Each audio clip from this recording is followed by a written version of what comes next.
Good evening, Wellbeing Weekenders. Yes, this is a weekend. This is Thursday evening that I'm filming this. So I have had a lovely shower and I've washed my hair and done conditioning. And I'm just wondering how many of you give yourself a little bit of a pamper once in a while.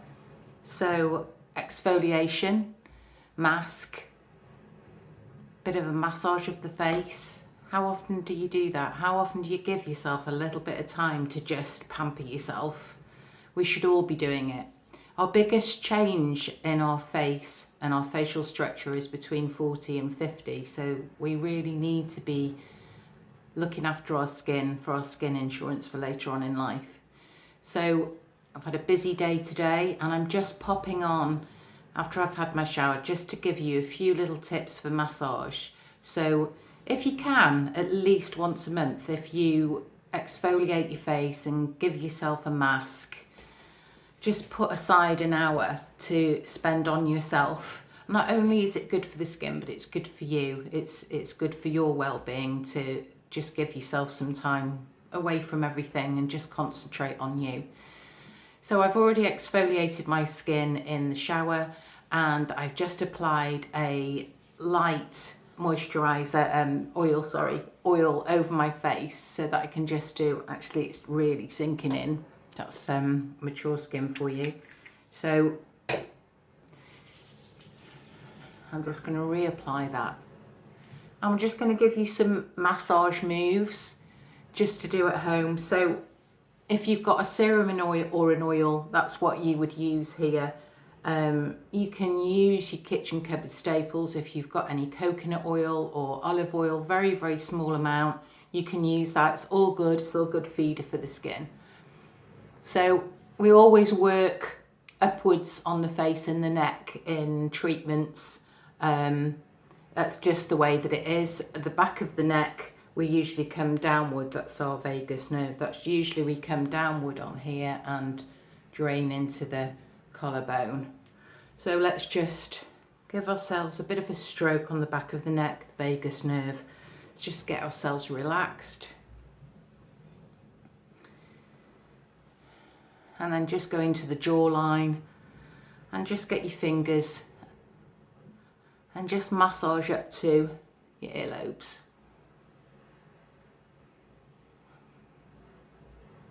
And then the corner of our mouths, lift those up and then drain those just above the earlobes. Pulling lovely funny faces here for you. Underneath the nose and the cheeks, just before the tip of the top of the ear. Just drain that. I'm going on to the corrugator, the brow bone. Lift it, pinch, lift and pinch. Now what does massage do? So massage brings the blood supply to the surface of the skin, and in the blood supply is all the oxygen and nutrients, so it's feeding the skin. So the more massage we do, the better it is. And then I'm just going to lift with my fingers,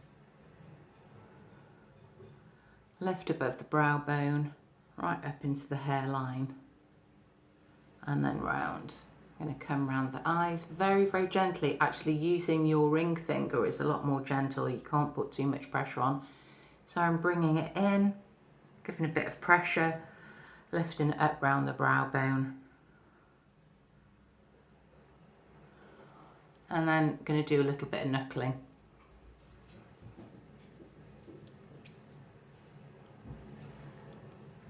Just come around here by the nose, up around the cheeks,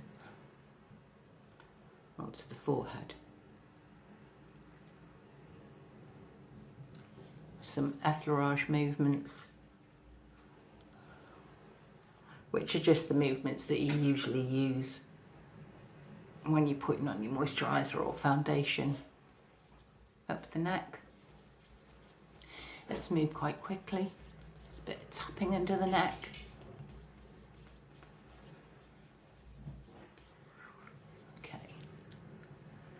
And you should get a little bit of an erythema, which is, you should see a little bit of redness in the skin. And that means that you're bringing all the blood to the surface.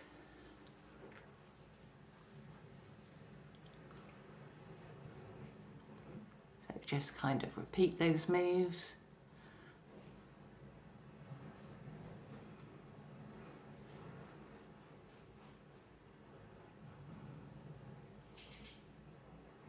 Pinch those little lines, bring the blood supply there.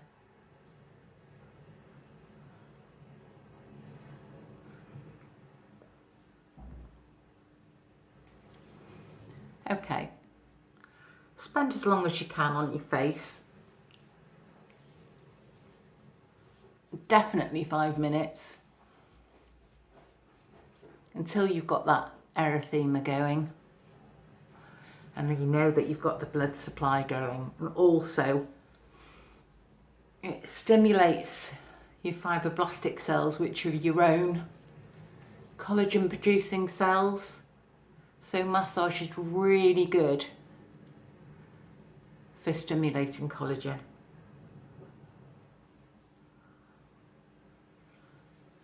Right, I'm just going to cool this down now because my face feels a bit warm. So in my facials I use gua sha stones and I use jade or rose quartz. Excuse me a minute. And they're very, very cold. So I would use these and then just drain the movements that I've told you before. But of course you're not all going to have these, so I'm a great believer in let's use what we have. So you can do it with a spoon. And the cold is similar to cryotherapy, so which is all about the cold. And it just helps to firm the skin up, really. Cryotherapy, not chronotherapy. You'll all be Googling it now. I think I've got it wrong. And then do the same movements and drain them to the same areas. I do get quite warm quite quickly, so use a couple of spoons and then a little teaspoon. Oh, that's lovely. Around the eye, drain. That is just so nice. Around the eye, drain, and then around the eye and drain. Really good for puffiness. Around the eye, drain, up, underneath the brow bone, back round again. Okay, so there we go. Just a few little tips for you.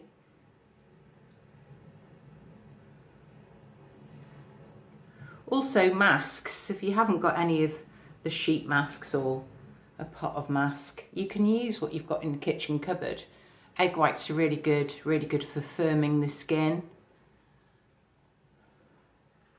Honey's another good one. Cucumber on the eyes. Potato, sliced potato on the eyes, that takes down puffiness. And if you're able to get hold of not coated aspirin, absolutely brilliant for a facelift. So you'd crush it in the pestle and mortar, mix it with a little bit of water, and then put it on as a paste. They can't be the coated ones. And it's like an instant facial. So good, especially if you're going out somewhere. Very hard to get them though that aren't coated. But yeah, about 6 of them crushed in the pestle and mortar, mixed with a bit of water. You've got your own mask. But like I say, honey, banana, mashed up banana, egg yolk, egg white. Really good. Okay, there we go. Happy weekend.